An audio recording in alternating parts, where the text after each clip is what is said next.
Welcome back to another episode of After Dark. Tonight we have a space creepypasta for you titled To the Moon, written by JohnathanNash. Sit back, relax and rest your eyes. Let's begin. Frank was strapped into his seat. He was one of the lucky ones. The trip was a way out, away off this planet, out of the country that had abandoned him. Everything from the past was going to be forgotten, which was good for him. He would either spend 10 years in a cell or 5 years on the moon. The moon was a sure bet. There wasn't going to be any worrying about dropping the soap or getting shanked in his sleep. Not only that, but his family would be getting paid well. What could be better? He had always wanted to go into space. Now he had gotten a free trip, all expenses paid from the government. 20 years ago, it was just a pipe dream, going into space. Now, it was the lesser of two evils. Even though these trips had been happening for the past 6 months without problems, he was nervous. He remembered all the disasters that had happened in the early years. He was a teen in 1999, so the really early problems were before him. He was still too young to remember the Challenger, but he had watched the videos. Then, there was the Columbia disaster, which he did remember. Sweat was starting to form on Frank's brow. He looked over to the officers that were in the shuttle with him.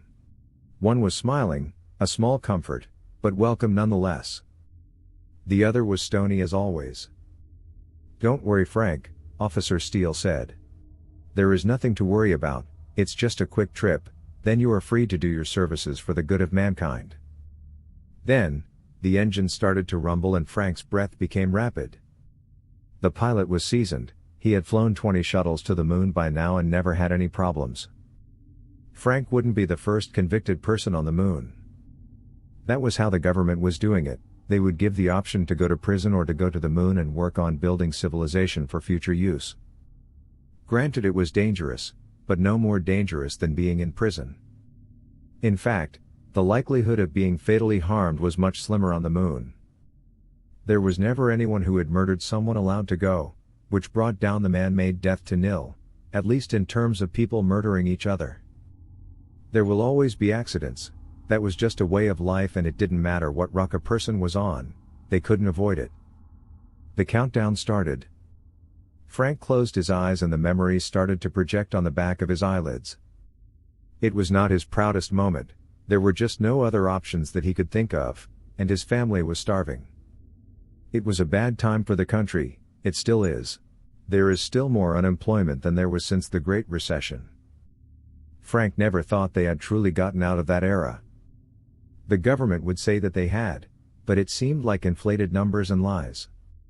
It was different from the days he remembered as a child. Maybe that was because he was young, but there were some major differences that he couldn't have overlooked as a young boy. The biggest of all was that the US didn't have a president anymore. The leader was elected for life. For the past 5 years, the same man was in office, and he would still be in office when he returned. The shuttle started to shake as it was propelled off the ground. Even though Frank could see out a window, he didn't want to. The speed of the shuttle was far greater than he wanted to experience. It wasn't long until they were passing the atmosphere. Then and only then, did Frank feel it safe to open his eyes. Officer Steele was unbuckling his harness. The other officer was already floating around the shuttle. The fear Frank was feeling had turned into enthusiasm. It would be like flying, he thought. It was. Once his trembling hands found the release for his harness, he pushed off the chair gently, the same amount of force he would use to get up from a chair, but instead of getting to his feet, he floated towards the ceiling of the shuttle. He floated around for hours, a smile plastered on his face. Steele came to him a few times to try and talk, but the happiness Frank was feeling was too strong to be interrupted by anything. He only wished his children could be here with him. For the first time in his life, he felt like he had achieved something worthwhile. Dinner wasn't as good as it may have been in prison. Not only that, but the pilot had turned on the gravity, so he wasn't able to have the joy of eating floating orbs of food, which may have been wise of the captain. He said if they would just float around, everyone would start getting sick, and start to lose reality with how life was on a planet. There had to be some downsides to choosing space instead of prison. Besides the food and no longer being about to float around, not being able to see his family every day was going to be hard. It would make it slightly easier if he was able to talk to them, but that wasn't an option until the first 3 months were over, and then he would only be able to call them once a month. Officer Walters came into the room. The small amount of chatter halted as soon as he walked in. Steele was nice for the most part, so long as he was treated with respect, but Walters had a reputation of being a rather hard fellow to get along with. "You shouldn't be here, Mr. Rads," he said to Frank. The eyes of the others went from one man to the other. Frank was happy there weren't more than 6 people on the shuttle, however, all 6 people were now in the room. "What do you mean, sir?" Frank asked. "You have been convicted. You should be in a cell, not given the opportunity of a lifetime. There are much more qualified people who should be going to do this mission." "What was it that you were?" "Oh, right. A garbage man. There isn't much use for that on the moon, wouldn't you say so?" Frank didn't say anything. He stood and left the room. As he passed Walters, he noticed the slick smirk on his face. The next morning Frank was happy to see that Walters wasn't in the mess hall as he went to get his breakfast. Steele was though. Frank sat near him and they started talking. It was good to have someone that didn't look down on him as if he was worth less than the grime on the bottom of his shoe. "Don't worry about Walters. He is just upset that he has to go back," Steele said with a wink. "It doesn't matter, I'll be free of him shortly." "How long is this trip again?" Frank started eating once he finished his question. 3 days, 7 hours and 15 minutes. "Hey Frank, why did you do it? You have a family and had a life. There must have been a way to get money that wouldn't have put you in this situation. Assault with a deadly weapon and robbing a group of people at a mall. How much did you think you would get?" Frank could swear he heard sympathy in Steele's voice. "I didn't have much of a choice, I was the only person who was making money in my household. The wife couldn't work, not with the baby. Even if she could, we wouldn't be able to afford a babysitter. I was only able to make enough to keep us from starving. Then, I lost my job. The money was gone quicker than I thought it would have been." There wasn't much more of a motive than that, and Frank didn't think there needed to be any more of a reason than that. He did what he did because he felt he had to. That was what he wanted to tell Steele. He just couldn't bring himself to be so rude to the man. He was the only one that gave him the time of day on this shuttle. He hoped that once he got to the moon, it would be different. Steele could see that the conversation was upsetting Frank, so he changed the subject. "This is a very special mission you're on. In the next 10 years the government projects that we will have an atmosphere around the moon. It will make it easier to work there. That is where you come in. It will be your job to work with the scientists to make this atmosphere. You will also be building houses for people to live in when they start coming, and they will be coming in waves, you know. There is so much money to be had on the moon. I may even retire and go to the moon to make some good money for once." Frank believed him. There was a lot of money to be made there: mining, construction, technologies, agricultural prospects and more. Each of these things will be needed once people start to come to the moon. It was the escape that people needed for years, now it was just starting to become a reality. It made him feel like a pioneer from early America, or better yet, an explorer from Spain or England. "I think that I will like it on the moon. It would be better if I could see my family or at least talk to them when I get there. Let them know that I am safe." Frank waited, his eyes fixed on Steele. "You know I can't do that, Frank," Steele said as he lowered his eyes to the table. "Just one phone call.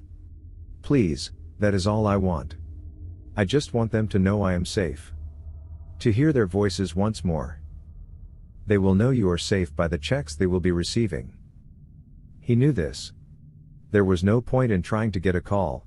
He could now see that there was no way he would be able to get that from his guards. 10 years would be a long time away from his family. Steele was his only chance at getting an early call, and it was clear that he wouldn't disobey his orders. Even if he would, it would take longer than 2 days to get him to agree with it. It was also nice to have someone to talk to, and Frank felt if he impinged too much, that person would clam up. So it was easier to just drop the subject. It was a good idea for him to do so because Walters came into the room shortly after. "I thought I told you that you weren't welcome to eat with us?" he said once he saw Frank. "Leave him alone, Roger," Steele came to his defense. Walters only stood near the door waiting for Frank to leave.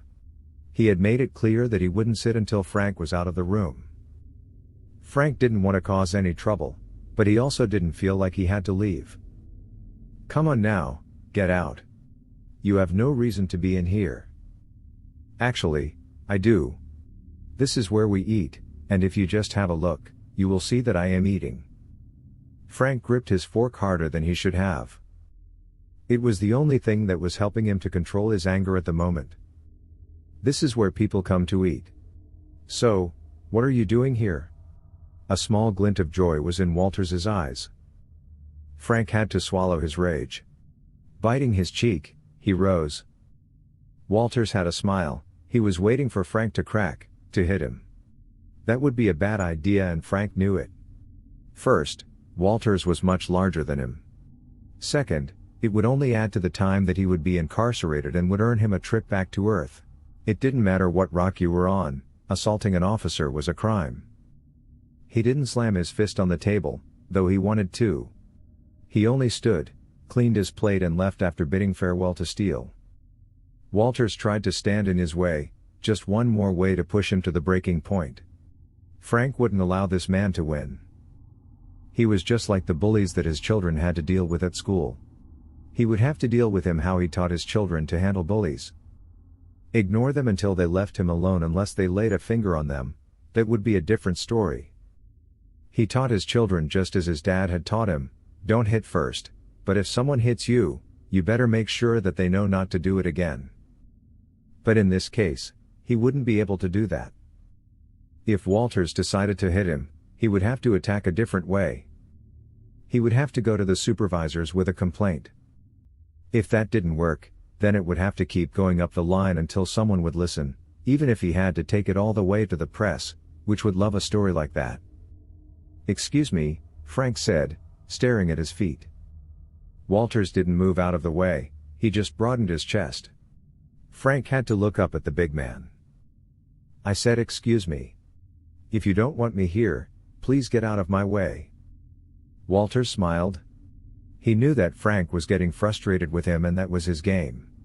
Walters leaned on the door frame. "Come on, Roger, get the hell out of the way," Steele said. It was only then the big man moved. Frank stayed in his room for most of the day. He needed to calm down, but no matter how hard he tried, his mind would just go back to Walters. There was no reason for him to be so nasty. He was just a power-hungry cop, a pig. Now it made sense why the gangsters used to call cops pigs. If most of them were like Walters, it was easy to hate them. He would have stayed in his room all day if it wasn't for his stomach, which was starting to hurt from lack of nourishment. It was time to grab something to eat. There was no clock on the shuttle, time was irrelevant in space. Hunger, however, wasn't. When he got to the mess hall, Walters was talking to Steele about something. Once the door opened, the chatter stopped. Walters's look of jolliness turned stone hard at seeing Frank. "Frank, we need to talk," Walters said to him. Steele moved over on the bench so Frank could have a seat. Whatever Walters wanted to talk to Frank about, Frank knew it wasn't going to be good. "What do you want to talk about, sir?" Frank asked. "I want to tell you about the aliens." "Come on, Roger," Steele said.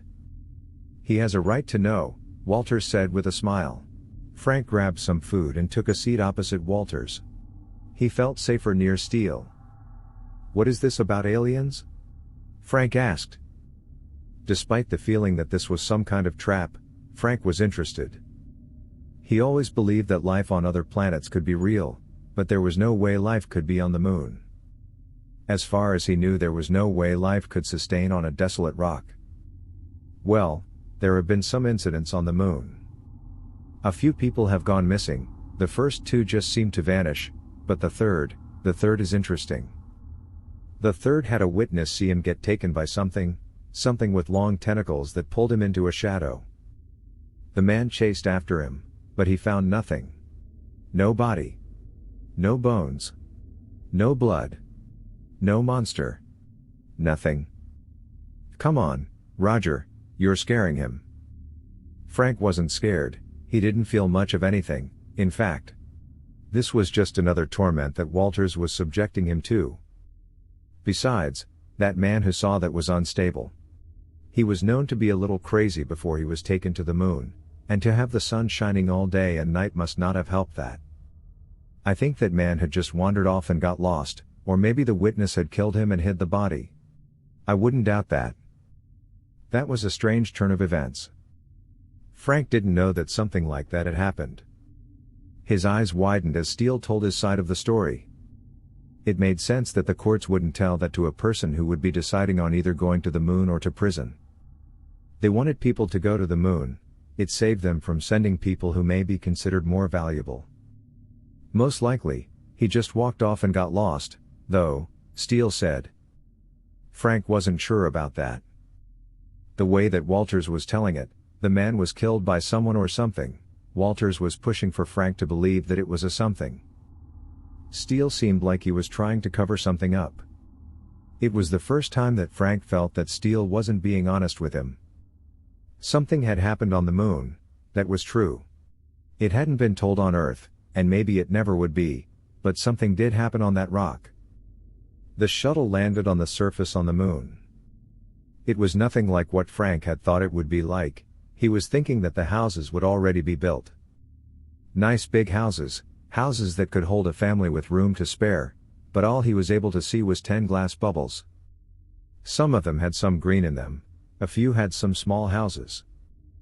Well, small at least compared to the one in the center of the bubble city. This bubble was huge, about 5 stories tall and the width of a football field. Inside of this bubble was a building that almost scraped the top of the bubble.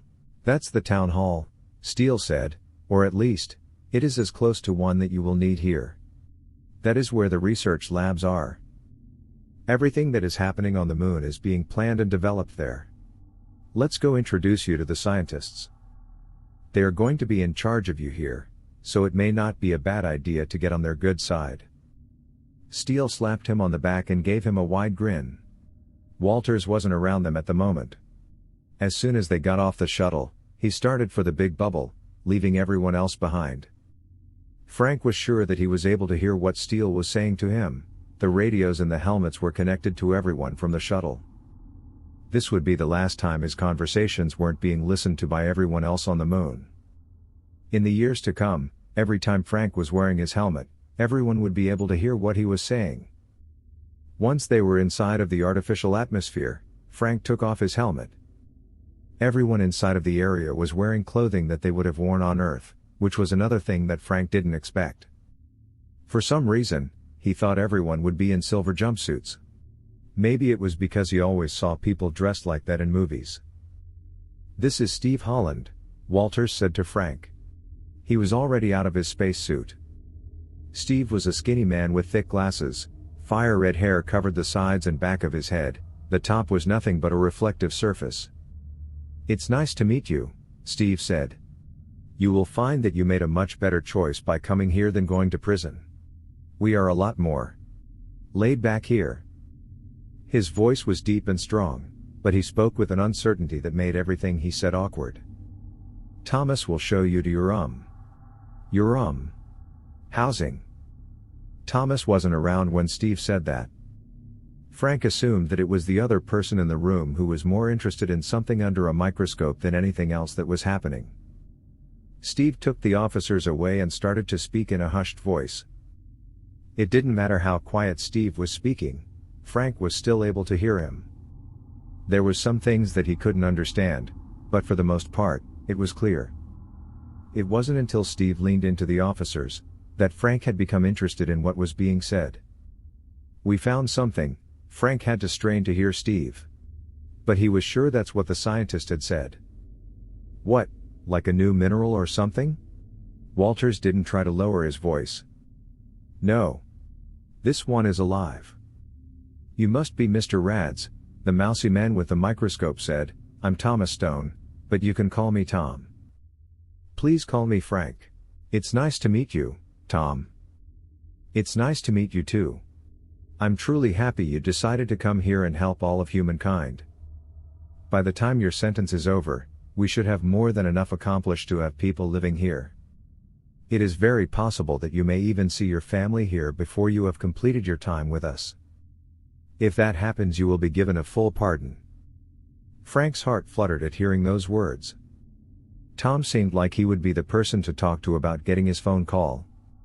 All he would need to do is get on his good side and anything would be possible with this man. They started to walk around the bubbles. Each time they passed one, Tom would tell what it was. The agricultural bubble had plants growing inside, but they were hard to see because of the steam that had formed on the side of the glass. The rest were supplies or housing, nothing too extreme. A few of the housing bubbles even had little gardens growing inside. When they had arrived at Frank's housing bubble, number 7, he was excited to see what life on the moon would be like. Excitement quickly turned to disappointment once he walked into the house. It was crude, made from the same gray rocks that littered the moon and looked as if it would fall in at any moment. With all the talking about what was going to be happening here and what had already happened, he had forgotten to ask Tom about his phone call. He also wanted to ask about the life they found, but it was probably better that he hadn't. Steele and Walters had walked into his bubble an hour later. "Frank, we will be coming back in a few months with rations. Is there anything we can do for you before we leave?" Steele asked. Walters just looked at the house Frank was living in. "No thanks. You know, maybe it isn't such a bad idea to have you go to the moon. These living conditions aren't any better than in prison," Walters said with a grin. Frank agreed with Walters for the first time on this trip. The conditions weren't good.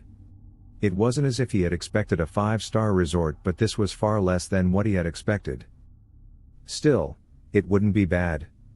If what Tom had said was true, they were going to be working on the housing in the next month, then maybe he would have a much better home. "We brought things that will be needed for the work. If you need anything, just talk to Steve, he is in charge around here.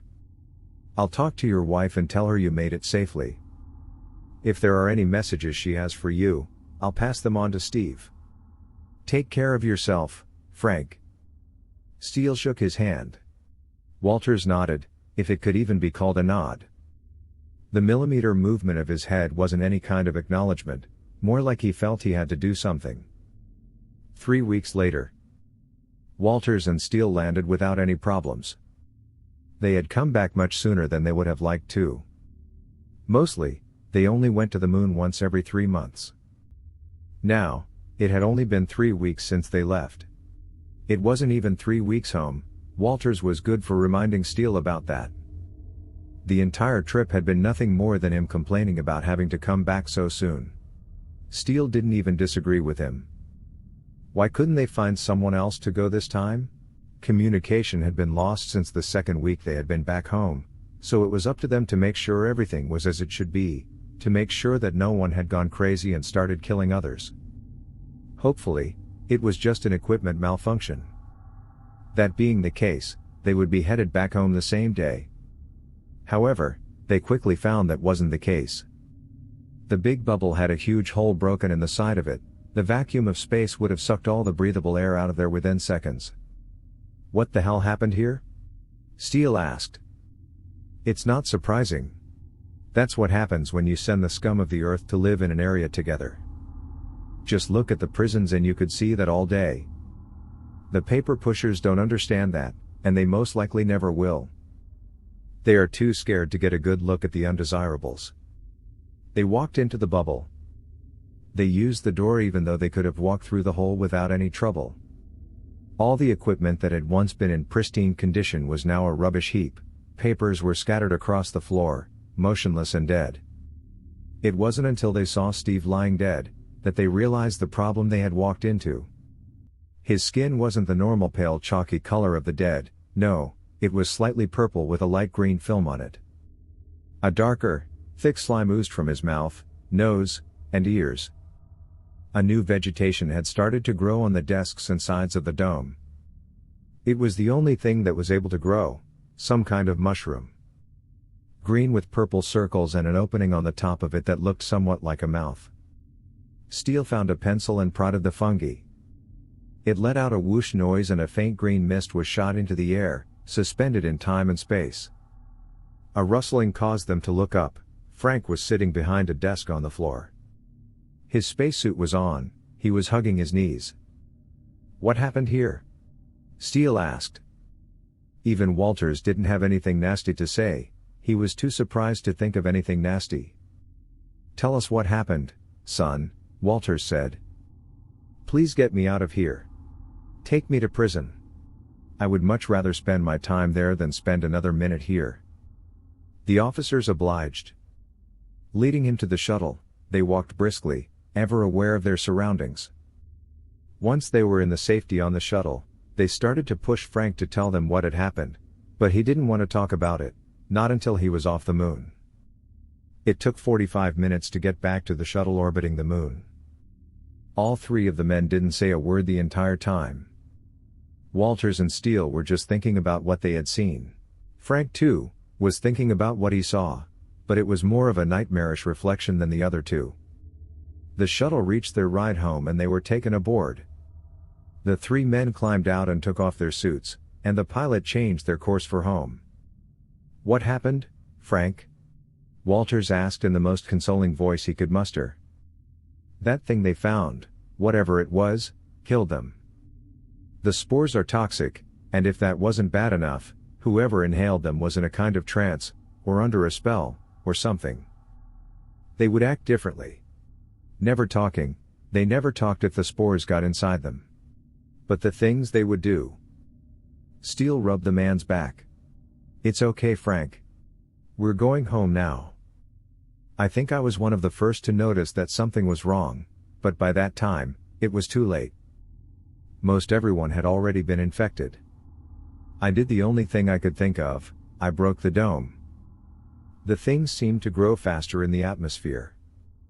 I figured if I broke it, it would make them die. Or at the very least stunt their growth.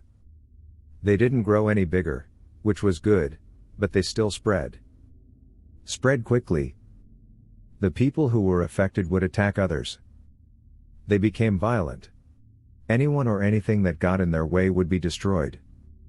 I broke the dome and killed one man by breaking the glass in his helmet." Frank couldn't hold it in any longer, he started to bawl. Once he started, it took a long time for him to stop. When he finally got himself somewhat composed, he continued with his story. "I knew that it had to be something on the moon, something that was otherworldly. But a mushroom didn't seem like something that could be so deadly, and that noise it made when it sent out that poison cloud. Whoosh! Whoosh! I heard it for 3 days after I broke the glass until it finally stopped. It just wanted to kill anything else that could still be alive. The people that got the spores in them would start to have their veins pop out. It took about 2 days for that to happen. 3 for them to start turning purple. On the 4th day they would die and have this slime ooze from them. God, I hope I never have to hear that sound again. It's the sound of death." The officers didn't want to push him anymore. They knew he had been through enough. With a big meal and a nice warm drink, they sent him to bed. "What do you think of his story, Walters?" "I don't know, I saw Steve laying on the ground. He looked like what Frank described. I also saw the cells they found out there, it could be true. The cells looked green, but almost everything looks green under a microscope." "Yeah, it does seem a little far-fetched though," Steele said. "All those people dead because some cells grew better in an environment that's more like Earth's than the moon's. Where would they have come from?" "I don't know. But you did see one for yourself, even poked it with a pencil." The two men stopped talking and looked at one another. As if thinking the same thought, they pushed up from the table and ran towards their suits. There hanging on the wall was Steele's suit. A slight green film formed on the right hand. They moved closer to it and saw a small bulb had formed in the middle of the green dust. Very carefully, Steele moved the glove to get a better look. It was green, with tiny purple dots on it. He looked at Walters. He didn't say anything for a few minutes, but Walters had been thinking the same thing. We should have left these in the shuttle. We should have. Steele's thought was interrupted by a soft whoosh. Thank you for tuning in to another episode of After Dark. If you enjoyed this creepypasta, please tap that subscribe button below. It helps our channel to grow and allows us to continue making new content. Thank you.